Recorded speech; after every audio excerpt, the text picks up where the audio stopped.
Welcome to Backyard Oasis, a podcast designed by and for older adults living in the beautiful Pioneer Valley of Western Massachusetts and produced in the tech studios at Greenfield Community College in Greenfield, Massachusetts. Backyard Oasis reaches out to older adults who seek knowledge to help them live more thoughtfully, healthily, and happily, who hope to inspire others with their ideas, and who serve their communities in the interest of the greater good. We hope you join us frequently in our pleasant backyard oasis for wide-ranging conversations with a diversity of people who are growing older and want to talk about it. Thanks for joining us for this episode of Backyard Oasis. This is Dennis Lee with Denise Schwartz. Hello, everybody. We're calling this episode The Power of Love and Music.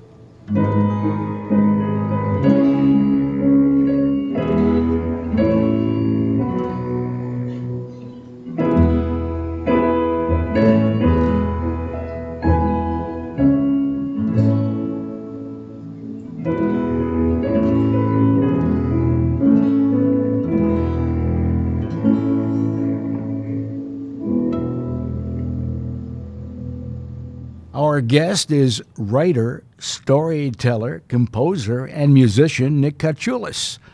Nick was living a normal family life when aging problems with his dad, Bill, changed everything.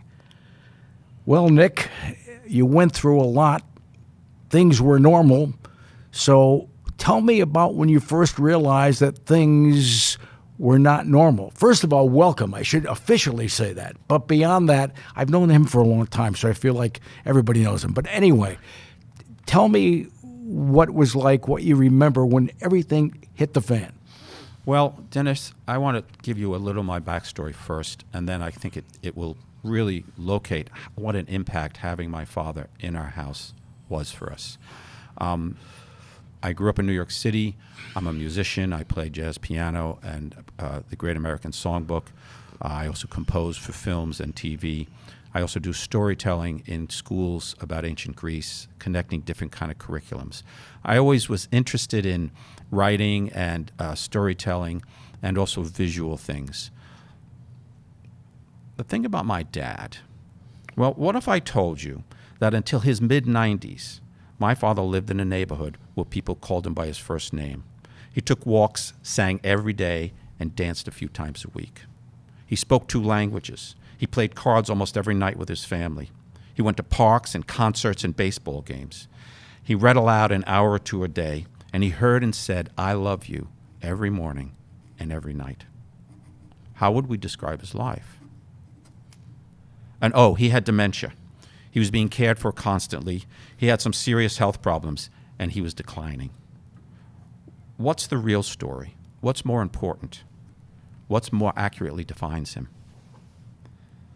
Maybe we start to change things. Maybe we think of elders instead of the elderly. Love and enjoyment instead of, or at least in addition to, care and treatment. Flourishing and rebirth instead of dementia and decline. I think it's time to ask different questions about aging and to start to change the language of aging. Oh, I agree with you there. Let's keep talking about that whenever you can, Nick. Yeah, I mean, language is important, it's powerful, and it makes a difference. Yes, it does. But what actually happened? I want to get back to I get the specifics of his life, and we'll get to that. But I'm interested what happened to you. You were a normal guy with a normal life, and then all of a sudden, what changed? Did it happen over 6 months? I don't think taking care of an elder is not normal. So that's the first thing. I think it is normal life. I think we moved my parents here to a condo when my mom had a stroke. My dad took care of her for 7 years. And when she passed, he just collapsed. He was completely defeated. He was hopeless. He was bewildered. He was alone. We brought him in to live with us, and I assumed, and I was right in assuming that it really enriched his life to live with us. What I did not expect was the impact on my life. was the enrichment in my life. I think everybody benefits by having elders in close proximity. Elders, of course, but I think middle-aged people would benefit more. They could maybe glean some wisdom. Maybe people older than us know more than we do about some things. And I think young people and children would just flourish in all this attention from older people, and in order to have the opportunity to repay that gift. When my dad moved into us, with us, all his pleasures in life had vanished. Reading, baseball, walking, socializing with people. Basically, his world had collapsed. To give you an example, with reading, my dad read 2 to 4 hours a day into his early 90s. When he moved in with us at 92, he couldn't put 2 words together on a page. But gradually, through patience and through hard work, 2 years later, he could read out loud an hour and a half a day. Wow. Now, what actually? So, what did you do? Because I know that there was a process. So, at what point were you home and you said, "Well, I've got to do something. I just can't let him age, and he's going away from us." So, what did you decide to do, and then what did you do daily as your life went along? I tried everything. And then when something didn't work, I cut it loose. I started with what I knew he enjoyed, and it was, my dad had a great love of life, a great joy of life, and it was that joy and love of life we were trying to reawaken with all of this. So, for instance, with reading, I literally started with 1 word at a time, or I started reading out loud to him, and gradually brought him along. I even went back and I started with a Greek preschool reader, because he also spoke Greek, to the most simple, basic aspects of language. And what did he do when you first started doing that? Was he confused about it, or was he eager? He just glazed over and fell asleep. Oh. I mean, it took a lot of times. Quality is everything, except quantity is everything too. It took a lot of times, over and over again. The same thing with getting him to move, getting him to just even walk around the house. By the end, he was taking 2 walks a day. Around the house, or did he venture outside? Outside. Eventually, we were taking 2 half-hour walks a day. That is huge. So in a sense, we became our own daycare program for one, elder daycare program. We just thought, well, my wife would constantly call up from work and say, "You know what, Papu," which is grandfather in Greek, "you know what he would love? You know what's going on this week, Saturday in Amherst? Let's take him there." Our attitude was, whatever it is, let's do it. Now, you told me a story which I've got to mention here. You're very into Greek culture. You took him to Springfield, to Glendy, which is a Greek festival. Right. And you told me a story about the fact that your dad walked in a shuffling manner.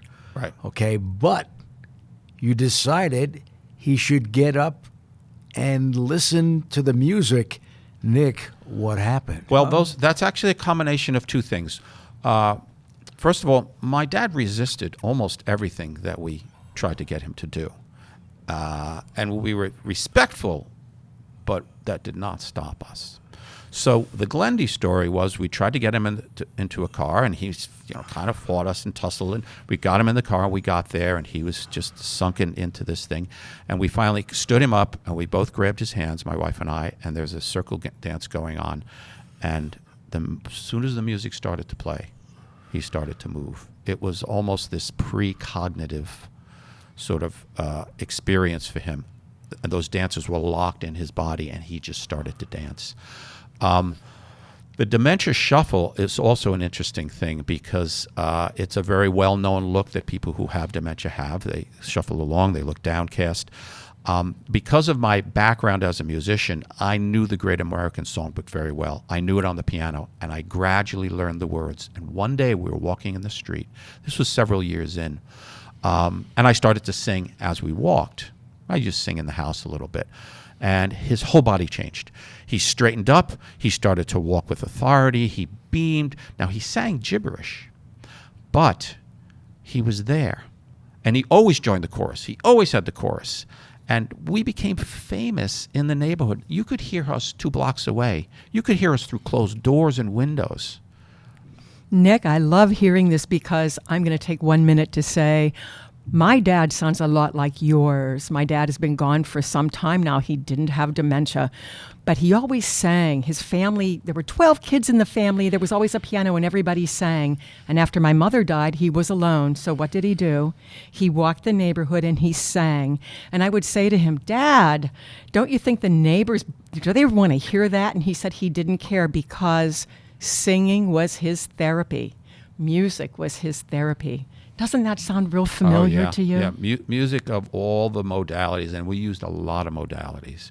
It is the most direct because my dad had something called aphasia, which is a language impairment. And for him, it came out in reading and speaking sometimes. Now, as I said, we fixed that in reading. Now, he would read an hour and a half a day sometimes out loud. If you asked him the next day or even an hour later, he necessarily wouldn't remember, but it was coherent.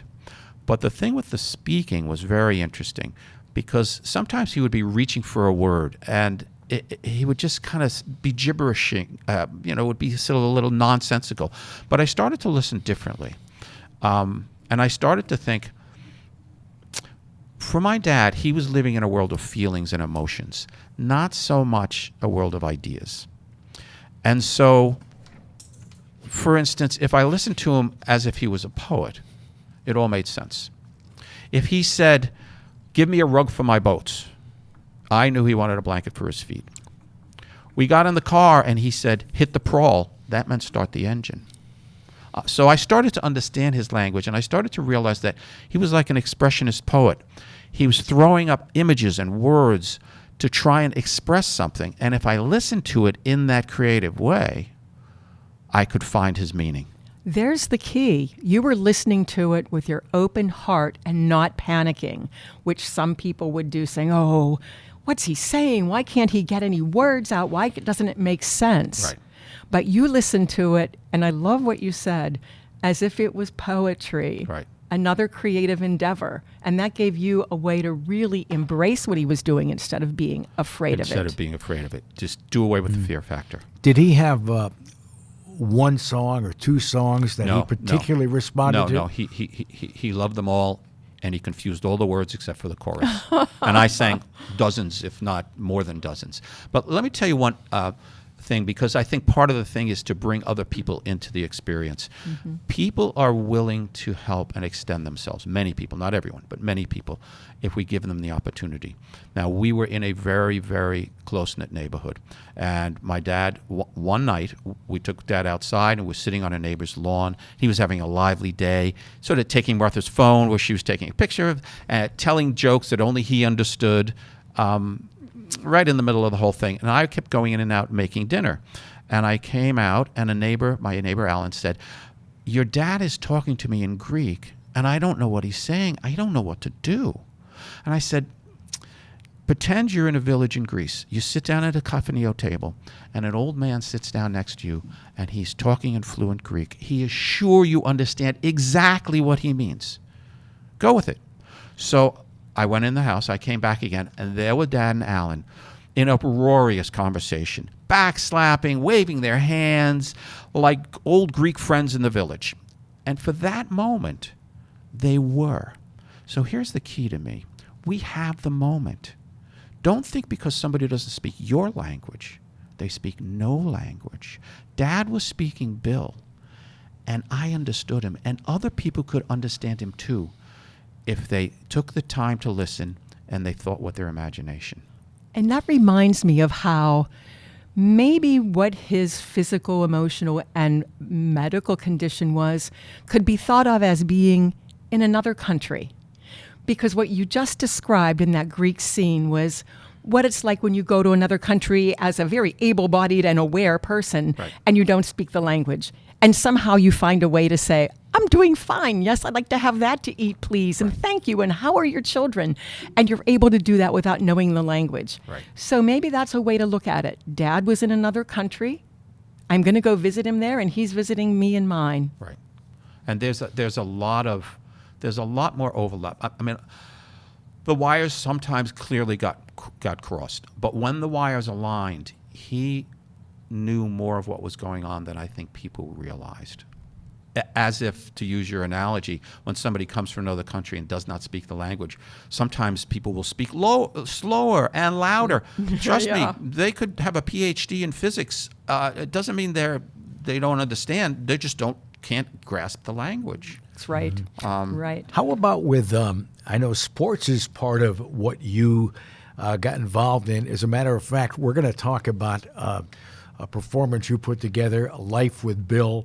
And one of the photographs that I had the great pleasure of taking, although I didn't know your whole story, but somebody said, bring a camera, and I did. And you had a New York Mets blanket that you used as part of the props. Baseball was part of his whole being as well. Right. How did that play into what we're talking about or what happened? So baseball was his ruling passion. Baseball and learning and his family were the three most important things to his life. And it became a conduit into his world.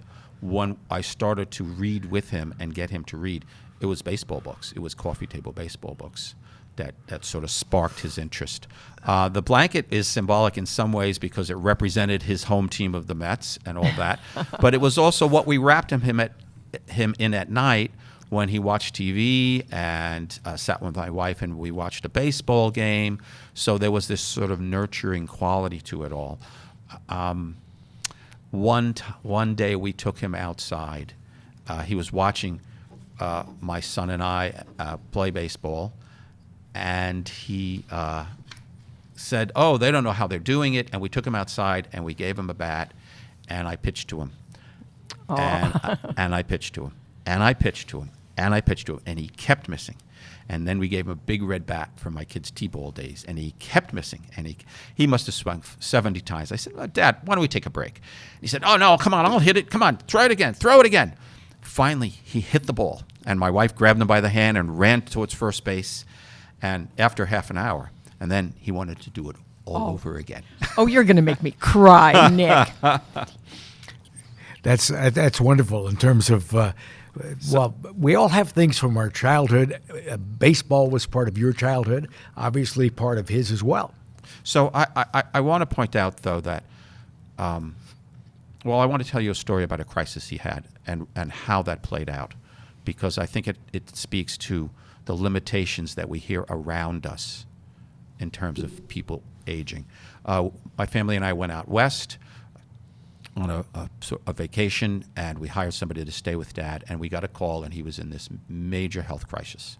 We came back, and the predictions were just dire and basically horrible. We happened to know the admitting physician in the ER room, and he told us, "I never saw somebody so far off the bell curve as your father survive." We hired some health aides to come in and help. The first one later told us, when the agency sent me in, they said he will probably die in a few days, a week tops. But gradually, we worked at it. Everyone thought he was finished. There was this parade of professionals, even friends and family, all said, "He's done." Most poor people thought we were naive, ill-informed, living in a fantasy world. We ignored them. We lived in what Quincy Jones once called cynical optimism. We started with my dad, one sip of water at a time, one word in a song. And gradually, it came back. In several months' time, he was eating full meals. In several months' time, he was dancing in the kitchen with a health aide. He was walking in the neighborhood, and he was reading an hour and a half out loud a day. He lived another 2.5 years. This is a great story, Nick. And his best years with us was still in front of him. So, as Yogi Berra famously says now with the movie, it ain't over till it's over. You know, I know we're winding down now, but I did want to just say one thing. You keep saying we. I know we want to talk about the program that you've put together and the performance, Living with Bill, but you keep saying we, and you were really fortunate that your wife, your partner, wanted to be part of this. Oh, absolutely. Absolutely. My wife was just the inspiration, the guiding force. During the day, I was the primary caregiver. During the day, Dad and I were like the dynamic duo. But when my wife came home, she made it a family. And her devotion and dedication to the entire experience of taking care of him never wavered. At the end of everything, a month after, my wife said something once that really struck me, because I said, well, what if it gets to be too much? She said, we'll work it out. Wow. We're not trying to fix him. We're giving him a life. And that became the guiding principle. About a month after my dad passed, my wife and I, Martha, my wife and I were walking, and she turned to me and she said, taking care of your dad was the most profound experience of my life. Oh my gosh. So that just took my breath away. Her connection to it all. Were you close beforehand? Was the whole family very tight beforehand? Yeah, I mean, I would say, although we didn't live in close proximity, but you don't know how people are going to react, even your own self. But sometimes strangers would step out of nowhere. I mean, casual acquaintances would step up. People in stores say, hey, how's your dad? Neighbors, people giving us food. But my wife, I wouldn't say I couldn't do it without her, because I happen to feel that I would have found a way. But boy, was it easier and more pleasant and more fun. Aww. And he adored her. He just adored her. I mean, you would constantly see them walking in the neighborhood holding hands. You know, when I wasn't singing with him, she was taking him to the playground to watch children play. So I wanted to ask about, if somebody's listening to this, and obviously it's a great story. As Denise said, she had tears in her eyes. It's obviously a wonderful story. So if somebody's listening to this right now and they're going through something like this, not exactly, because every patient is different, every life is different, how would you think that someone should start thinking about this? I think it's the approach. I mean, practical knowledge and resources, those can be had. Those are out there. But I think part of the thing is, I'm not saying somebody should or shouldn't do this. I'm saying we did it. I'm saying it's an opportunity for you to do it. And I'm saying that we are never sorry we did it. That doesn't mean it wasn't hard. It means it was worth it. Mm-hmm. I guess I have a couple of guiding principles that always help me. One was that cynical optimism. Another one was, we didn't bemoan dementia. We embraced it. How? I mean, how can you even, those sort of don't go together. You've given us examples how you did, but those words kind of don't go together. The same so there are moments, I mean, there were moments of bewilderment, fear, fright. We were overwhelmed, but there were uproarious moments. There were moments of incredible fun in the house and joy. When your 95-year-old father kisses you goodnight every night and says, I love you, well, there's something there. Mm-hmm. There is something there to hold on to and to share with others. And there was a lot. I mean, my dad was a character too. And when the wires would connect, he would say insightful things. And when the wires would misconnect, he would say sometimes hysterically funny things. And I would have to call up my wife and say, you're not going to believe what he just said today. Oh my God. And we would laugh. And he would laugh. He wouldn't always understand the content, but he sensed the emotion of the house. And that brought us joy, and it brought him joy, and it was a reciprocal relationship. He was one lucky man. Yeah, well, we were lucky to have him, I'll tell you. I want to just mention, and we don't have time to get into the whole chicken soup for the soul thing, but you wrote something, if people have a chance to look for it, it's about your dad in baseball. Yes. So I just want to, rather than get into that, if people are really interested, Chicken Soup for the Soul is wonderful. So if you go to my website, nickotulis.com, or you search lifewithbill.org, then you will find my book on my website. Mm-hmm. And so Life with Bill was a one-man show I put together with two friends, a bass player, Lynn Lovell, and a drummer, Kevin Weil. We filmed it and we have made a film of it. It's about an hour and 20 minutes. If you go to my website, you can see the trailer of the film. I'm also completing Life with Bill as a book. So it's really a live show, a book, and a film. And if anybody in the audience is interested in engaging us for the live show or the film, please come to my website. My first name, Nick, my last name, Kachulis, Kachulis, or you can literally search lifewithbill.org and it will get you to the site. And the Chicken Soup for the Soul book is there. That started me. I took notes while I was taking care of my dad. That Chicken Soup for the Soul was about taking my dad to his last baseball game. But that started me on this path of putting a one-man show together, and now I'm going back and reforming that back into a book. That's what I wanted to talk about next. To kind of wrap, I want to make sure people know about how that whole thing came together. And it's wonderful because, well, you mentioned the Great American Songbook, and I was just listening last night on PBS. I was watching a thing on Gershwin and Cole Porter and that whole era, and I had goosebumps on goosebumps just listening and watching that. But it's tremendous music, but that you put it together in such a nice way because you did, just so people understand, you did a reading. And then you played some music. You did a reading, and then you explained in sections, and then the music flows with your reading.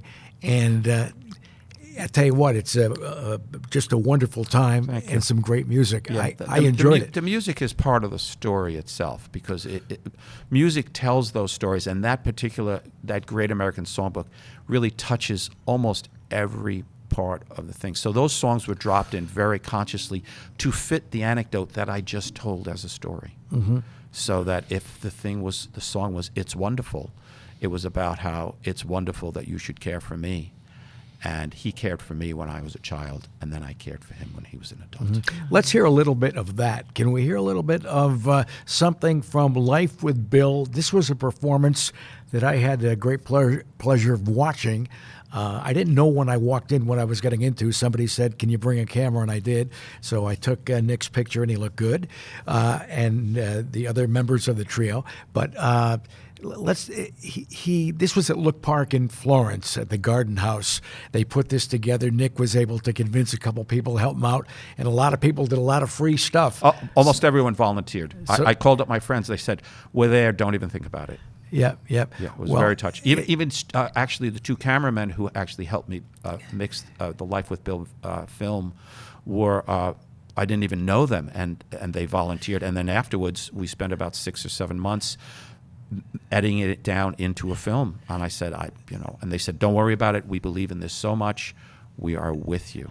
What I really want to do with these three things, this whole Life with Bill conglomerate of a story, a book story, a film story, and the live show, is spread the word. I want to make new connections, make new friends, and I want to tell people that there's value in aging, and there's value in engaging with elders, and that the more these stories get told, the more comfortable we are.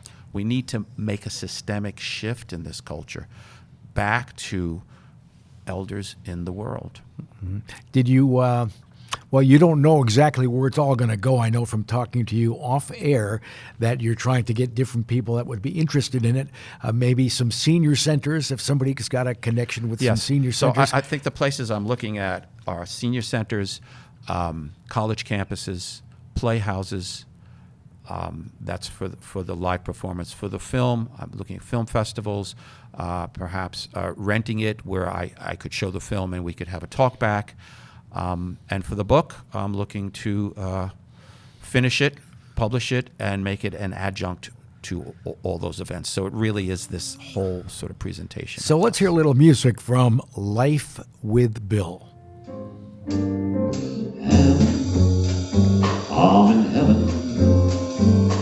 My heart beats so that I can hardly speak, and I seem to find the happiness I see when we're out together dancing cheek to cheek.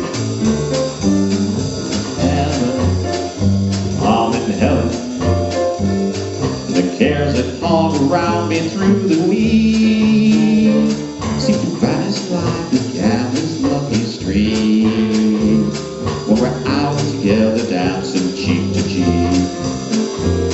Oh, love to climb a mountain and reach the highest peak. It doesn't thrill me half as much as dancing cheek to cheek. Love to go out fishing, the river or the creek. Doesn't thrill me half Nick as much. Kachulis, it's a pleasure to know you. It's a pleasure to talk about your life with Bill. I didn't know your wife. I met your wife when I brought over some material for you.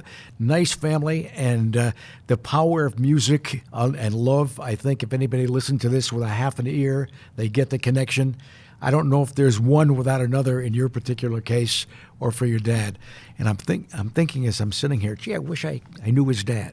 I'm thinking the same thing. And I'm also thinking, how wonderful to memorialize him this way. And don't we all want to go home now and try to do that about our own parents? I hope you could connect to that. Yeah, and if you come to the show or you see the film, I think you will know my dad. I think that's because the story is universal. Everyone will either need help or give help in life. And so while this story is personal in some ways, it is a memorial, but it is more than a memorial. It is a story that we hope touches the chord of every person who reaches out to it. Thank you so much for being with us. Thank you for having me. Nick It's a pleasure. Kachulis, thanks. We enjoyed it. I enjoyed it. Denise enjoyed it. Even our engineer was tapping his foot when we were talking about the music. He's a musician himself, so he appreciates it. Nice to have you here. We hope that you have much success and you keep on building memories about your life with Bill. It doesn't thrill me half as much as dancing cheek to cheek. Dance with me, know what my arms about you. It charms about you. This concludes today's podcast. We're always looking for new ideas, so feel free to reach out to Judy Raper, Associate Dean of Community Engagement at Greenfield Community College at 413-775-1819. If you have an idea you'd love to share. Special thanks to the creators of Backyard Oasis, Denise Schwartz, Chad Fuller, Dennis Lee, and Christine Copeland. Have a great day.